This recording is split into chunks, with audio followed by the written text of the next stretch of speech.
BSNL बांटने लगा free SIM. अगस्त महीने में होगी टाटा के डेटा की बरसात। जियो की बजी बैंड। खुद को बचाने के लिए डेटा की कीमत को कर सकता है कम। बीएसएनएल के बवंडर ने सबको निगल लिया। वन नेशन वन सिम का युग आ गया।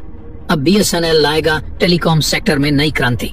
दोस्तों, अब बीएसएनएल ने अपनी फ्री सर्विस लॉन्च कर दी है। ऐसे समय पर 140 करोड़ लोगों का सहारा बन चुका है। जब प्राइवेट टेलीकॉम कंपनियों ने अपने डाटा प्लान की प्राइस को हाई कर दिया है, तो बीएसएनएल भारत के बहुत सारे जगहों पर फ्री सिम बांटना शुरू कर दिया है। बीएसएनएल को यह पता चल गया है कि यह एक ऐसी गोल्डन अपॉर्चुनिटी है जो टेलीकॉम कंपनियों में सबसे टॉप पर पहुंचा सकती है।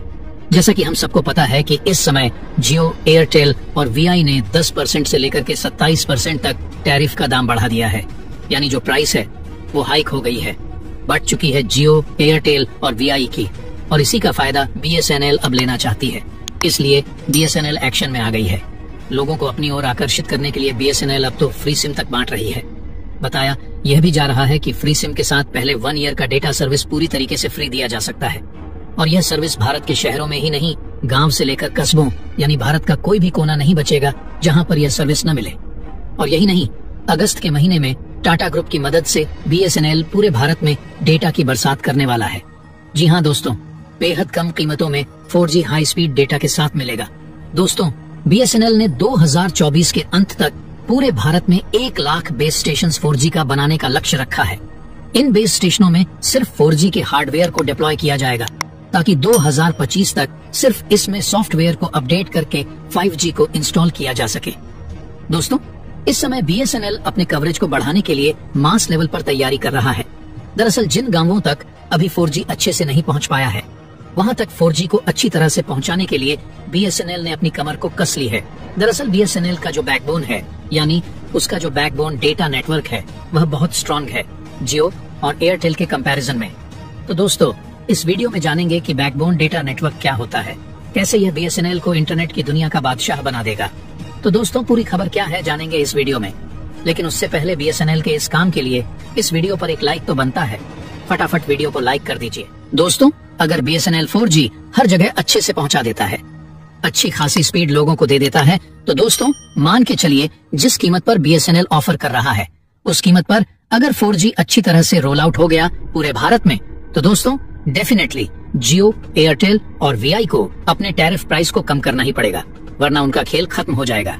देखा जाए तो इस समय सबसे ज्यादा यूजर बेस जियो के पास है, उसके बाद एयरटेल और फिर वीआई, और सबसे लास्ट में बीएसएनएल का नंबर आता है। इस समय बीएसएनएल टाटा के सपोर्ट से जिस तरह से अपने काम में तेजी लाया है, उस हिसाब से देखा जाए तो सबसे पहले बीएसएनएल वीआई का पत्ता साफ करेगा, फिर एयरटेल का पत्ता साफ करेगा, और एक लंबी छलांग मारते हुए फाइनली जियो का पत्ता साफ करके सबसे टॉप पर पहुंच जाएगा और भारत की सबसे बड़ी टेलीकॉम कंपनी बन जाएगा। दोस्तों, क्या कभी आपने सोचा है कि आखिर इन टेलीकॉम कंपनियां, वो चाहे बीएसएनएल हो, एयरटेल हो या वीआई ही क्यों ना हो, इनके पास इंटरनेट आता कहां से है? तो दोस्तों आपको बता दें, अगर बीएसएनएल की बात करें तो बीएसएनएल की इंटरनेट कनेक्टिविटी अलग अलग माध्यम से आती है। सबसे पहला under water submarine fibre optic cable. ये केबल हजारों किलोमीटर लंबे होते हैं और एवरेस्ट जितनी गहराई से भी अधिक नीचे बिछे होते हैं। हाई डाटा स्पीड देने वाले ये केबल्स होते हैं। ये केबल्स पूरी दुनिया को एक दूसरे से कनेक्ट करता है। इन्हीं केबल्स के माध्यम से पूरी दुनिया में इंटरनेट पहुंचता है।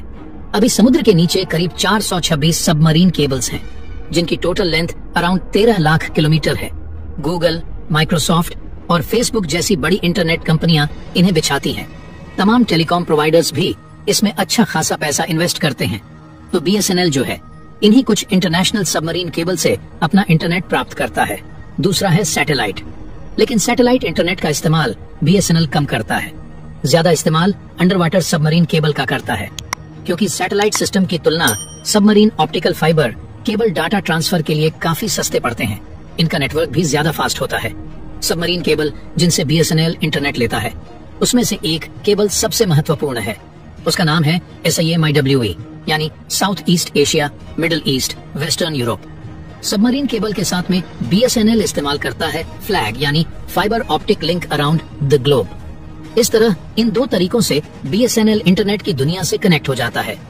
अगर जियो की बात करें तो जियो भी सबमरीन केबल से इंटरनेट लेता है, लेकिन साथ ही साथ केबल्स डालने का भी काम करता है।